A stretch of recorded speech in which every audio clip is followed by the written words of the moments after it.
natalo na nga sa pinaglalabang titulo at trademark. Ngayon naman ay pinagtatawanan. Tuloy-tuloy na po ata ang kanilang karma. Po inyong lingkod, Tagapanood TV. Welcome back po dito sa ating YouTube channel at Facebook page. Ngayong araw po ang ating gagawa ng reaction video ay galing po sa channel ni Showbiz Trend Update. Ilalagay ko po sa description yung link ng kanyang channel para mabisita nyo po at masuportahan na rin. Pero bago po tayo magpatuloy, nais ko lang po kayong pasalamatan sa inyong walang sawang suporta at pagtangkilik po dito sa ating channel. At kung kayo bago lang po na napadaan dito sa ating channel, huwag niyo po sanang kalimutan na mag-subscribe. Hit nyo na rin po notification bell para lagi po kayong updated sa mga bago pang video na ating ilalabas. Share, like, and comment din po kayo mga tagapanood, ating nang babasahin at pupusuan. So simulan na po natin ang ating reaction video sa araw na ito mga tagapanood. Let's do this! Welcome back sa aking channel. Matapos matalo sa titulong Itbulaga, bagong title ng noontime show ng Tape Inc. pinagtawanan ng mga netizens, panuurin at pakinggan ang buong detalye.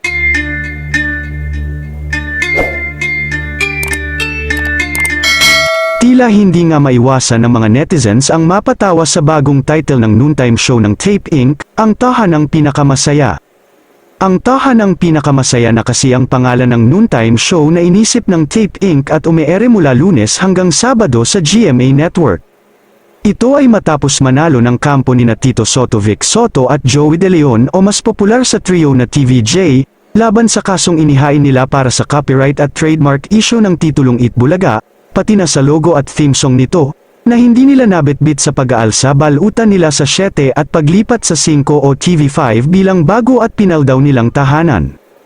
Matatandaan kasi na noong May 2023 hanggang nitong ika-5 ng Enero 2024 ay Itbulaga pa rin ang ginagamit ng tape sa nabanggit na noontime show. Ang TVJ naman kasama ang original The Barkads, EAT ang ginamit na pamagat ng show na maaaring bigyan ng maraming pakahulugan gaya ng Ito Ang Tunay at iba pa. Pero matapos nga ang ilang buwan na pakikipaglaban ng TVJ sa titulo laban sa Tape Inc. ay finally nagdesisyon na ang korte, at nitong ika-5 ng Enero nga, lumabas na ang desisyon ng Marikina Regional Trial Court Branch 273 tungkol sa kaso, nagsagawa pa ng Facebook Live ang TVJ upang ibalita ang good news na kanilang natanggap.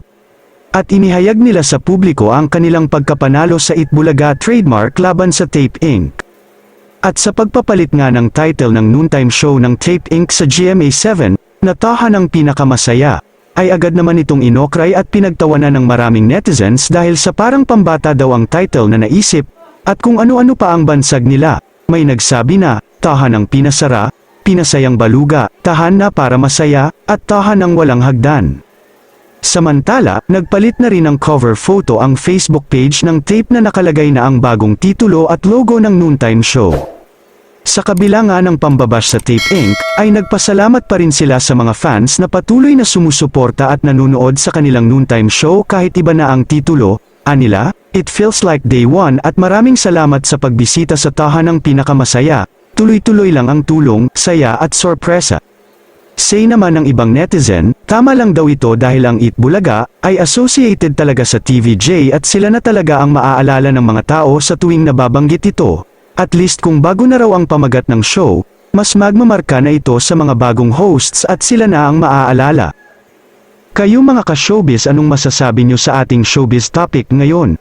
Kung may opinion kayo ay magkomento lang kayo sa aking comment section. At syempre kung bago pa lang kayo sa aking channel ay mag-subscribe na kayo para lagi kayong updated sa mga showbiz trends na ina-upload ko. Maraming salamat po.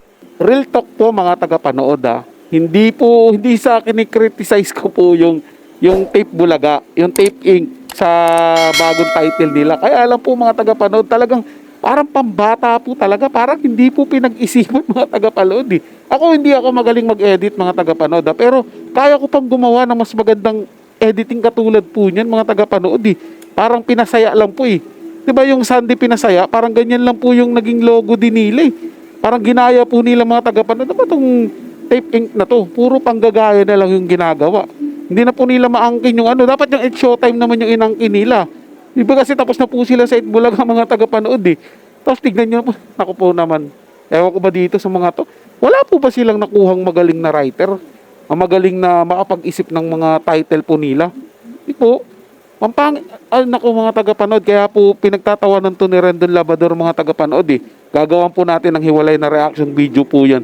Yung reaction ni Rendon Labador patungkol po dito sa bagong pangalan nila at logo po nila. Halatadong hindi po pinag-isipan. Tama po yung mga nagko-comment eh. Pambata. Dapat po, nag-A80 na lang din po sila. Ito ang tape. Kidding aside po mga tagapanood ah. Hindi po talaga nila matatalo yung talino ng mga kasamahan ng TVJ at ng TVJ po mismo.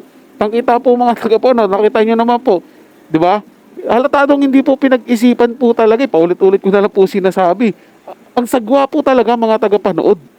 Gets ko na po to mga tagapanood. Baka nung nag-brainstorming sila, nung nanalo na po ang TVJ, nilabas na po ang official na hatol ng korte, naubusan na po sila ng oras mga tagapanood. At isa pa po dito, di ba dun sa kanta po nila, sa jingle po nila, meron po nabanggit dun tahanang pinakamasaya. Para hindi na po sila lumayo at gumawa pa ng bagong jingle kasi gahol na nga po sa oras. Kaya ito na lang po yung pinangalan nila.